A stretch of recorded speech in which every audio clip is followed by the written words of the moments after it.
Absolutely. Self-reliant and sustainable growth. Now, let's get you some more highlights of what the Prime Minister has said in this exclusive interview to Moneycontrol. Now, what we are seeing is that the Prime Minister has said that the growth of India is central to the entire global agenda. He says that when India grows, the whole world grows. That is one of the main pitches of Prime Minister Modi's exclusive interview to Moneycontrol. India's growth is marked by green development. The green agenda, something that is taken center stage when it comes to the global narratives. Prime Minister Modi pitching that green agenda in that exclusive interview to Moneycontrol right ahead of the G20 summit. Remember, it'll be one of the key talking points in the G20 summit. India's growth, a human-centric approach, saying that developing our human capital is essential to sustainable growth. Also, Prime Minister pointing out India can be a model for other nations. Sustainable growth, human-centric growth with a green agenda can be a model not just for the developing world but also for the developed world.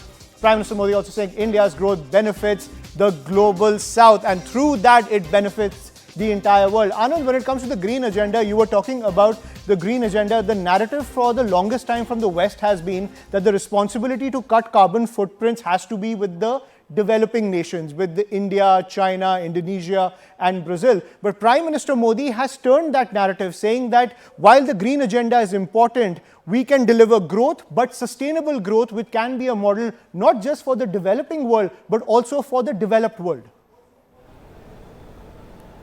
Well, the developed world hegemony stands out there, isn't it? You've burnt a hole and you've used so much of fuel with just nearly about 12 to 15% of the world's landmass, but less than 2% of the world's population. That there were black holes, or there were issues over Australia, and Australian people were suffering. That's the level to which you have used the non-renewable energy to fuel your growth.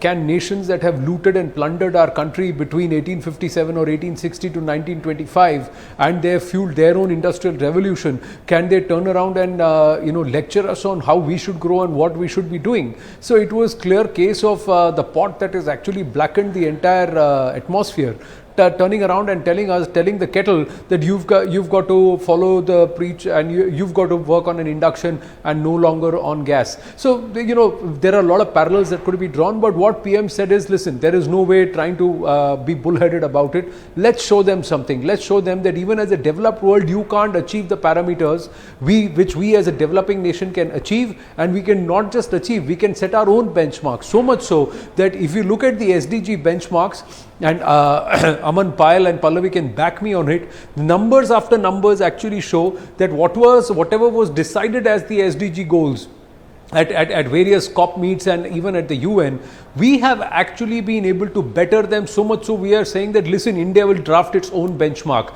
That's what the PM has done. Take a look at the amount of dependence on non-renewables in terms of our energy consumption is concerned. The carbon footprint parameters or the targets that we have already met. So, and we are actually wanting to go 50% on green hydrogen or green energy by the end of this decade.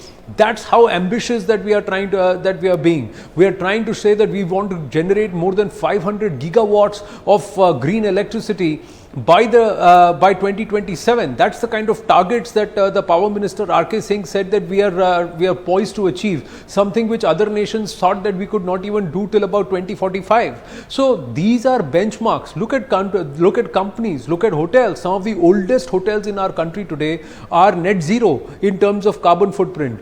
The schools that our children are going to today across metros, major metros and otherwise, are already going there and putting out a star of net zero.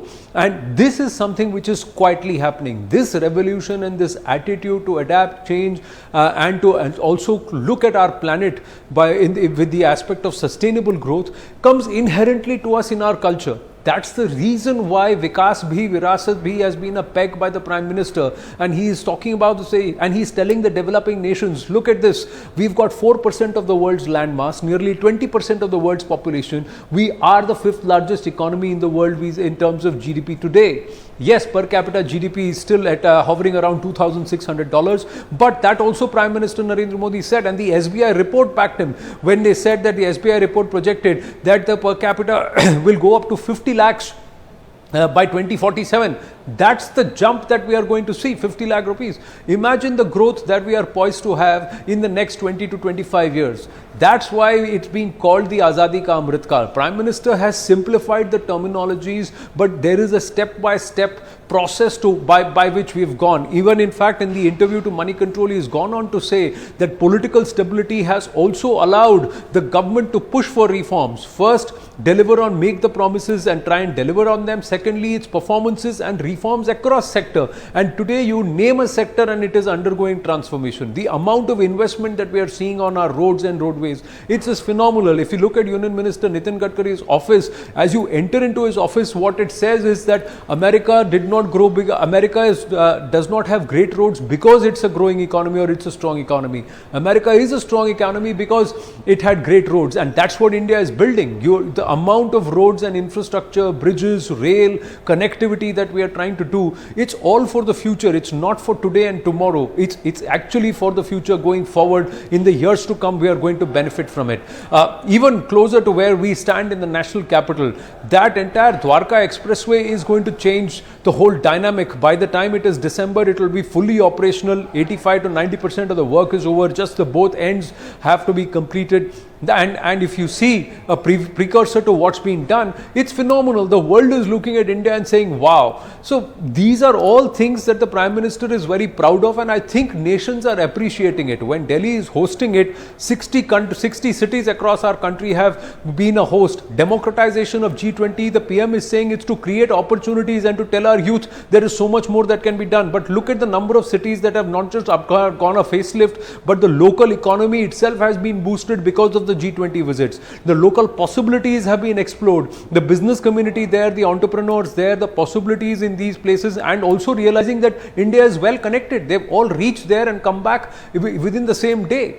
So those are, if they had to urgently travel back to their bases, it was possible. So from Kerala to Kohima or Kanyakumari to Kohima, or from Srinagar to Srirangapatnam, we've been able to connect and take G20 across the country. So these are factors which the world is watching. Imagine the African nations, how much of encouragement they would get. Payal and Pallavi, they were mentioning Papua New Guinea and the Indian diaspora there, but we've got Indian diaspora everywhere, because we have been taken by our occupiers, by our colonizers across the world, and there are generations after generations who have settled there.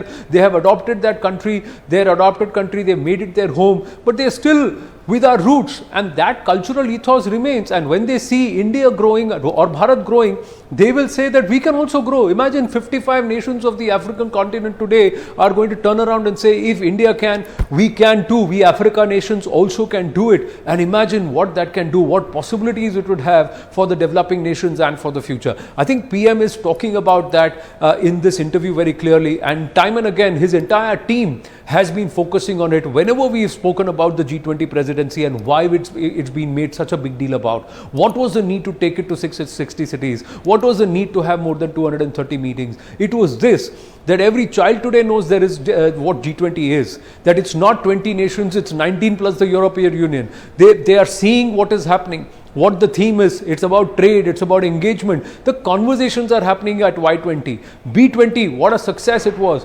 It will realize fruits of all this in the days to come. And as I hand it back to you, mark this, by 2030 we will have a workforce of 750 million.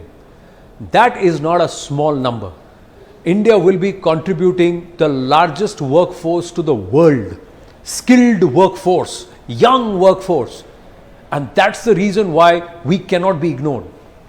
Absolutely. Prime Minister Modi laying out the message that India is the nucleus of an emergent global south, a robust growth trajectory because of sound economic as well as social fundamentals, ladies and gentlemen. Let's